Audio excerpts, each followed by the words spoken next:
Deep in the heart of a jungle village, far from the cities, the internet, or even electricity, lived a boy who had never spoken a word of English. He had no teachers, no computers, no language schools. But today, he teaches English in London. This is Daniel's story. A story of struggle, curiosity, and unstoppable hope. Life in the jungle village. Daniel was born in a small village deep inside Papua, Indonesia. His home was made of wood and bamboo, surrounded by thick green forest. The nearest city was a 10-hour journey on foot and boat. There was only one school. And only one teacher. As a child, Daniel was quiet, observant, and full of dreams. He didn't have a smartphone. He had never seen a laptop. But he was fascinated by the unknown, especially the idea of speaking with people from other worlds. His family didn't speak English. No one in his village did. But something inside him whispered, "Learn this language. It will take you far." The first encounter with English. Daniel's first encounter with English came from a broken radio his uncle found at a market. Most of the time, it played local songs or religious programs, but once in a while, Daniel would hear a strange language. It was fast, rhythmic, and musical. He didn't know what they were saying, but it was beautiful. He started writing down the words phonetically, even when he didn't know their meaning. "Good morning, how are you, thank you very much." These were his first phrases. Memorized from a static-filled broadcast. No one taught him pronunciation. He just copied what he heard. Learning without internet or teachers. Every evening, after helping his parents in the fields, Daniel would sit by the radio. He listened carefully. Over and over. He built his own English notebook from scratch. Sometimes, he would try to teach his little brother, say, "Hello. My name is Daniel." His brother laughed and ran away. The word sounded funny to him. But Daniel wasn't joking. He asked his teacher at school, "Can you teach me English?" The teacher smiled sadly. "I only know a little. Just focus on math and science." But Daniel didn't give up. Discovering YouTube. Years passed. One day, a new volunteer teacher arrived from the city.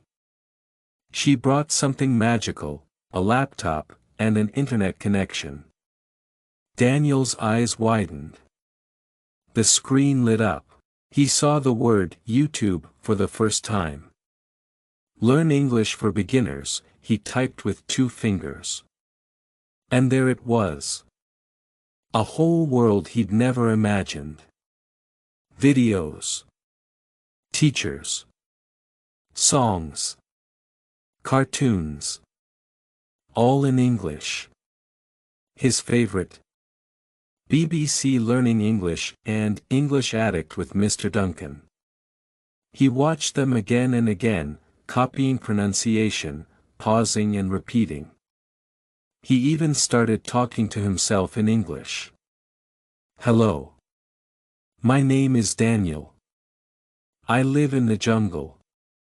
The jungle was his classroom. The world, his teacher. Facing doubts, mockery, and setbacks. But not everyone supported him. Some of his friends laughed, "Why are you talking like that? Are you trying to be white?" Others mocked him, "You think you'll become a Buell, foreigner, now?" Even his own family worried. Why waste time? Learn farming. Learn fishing. But Daniel stayed firm. One day, he whispered to himself, "I'll speak English in a city I've never seen." He started writing a diary, entirely in English. He failed many times. His grammar was terrible. His pronunciation was off. But every mistake made him stronger. Scholarship and first flight. After finishing high school, Daniel applied for a scholarship to study English in Jakarta. He wrote his essay entirely in English. It wasn't perfect, but it was real. Months later, he received the letter, "Congratulations. You have been accepted." He cried. Then laughed. Then cried again. His first time on an airplane. His first time seeing a big city. His first time walking into a language school. Everyone was shocked by how far he had come, learning mostly on his own. Teachers called him a miracle student. But Daniel said, "I'm just someone who never stopped listening." Teaching in London. Years later, Daniel applied for a cultural exchange program.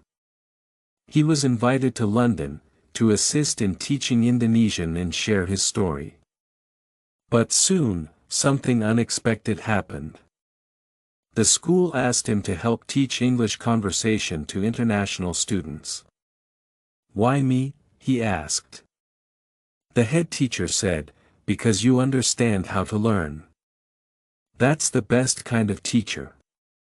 Today, Daniel stands in front of a classroom in London. His accent is unique. His method is different. But his heart, 100% dedicated. If you're struggling to learn English today, remember Daniel. He had no phone, no internet, no teachers.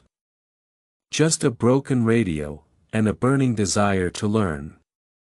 You don't need perfect tools. You just need persistence, curiosity, courage. Don't wait for the perfect moment. Start now. Because English might just be the language that changes your life.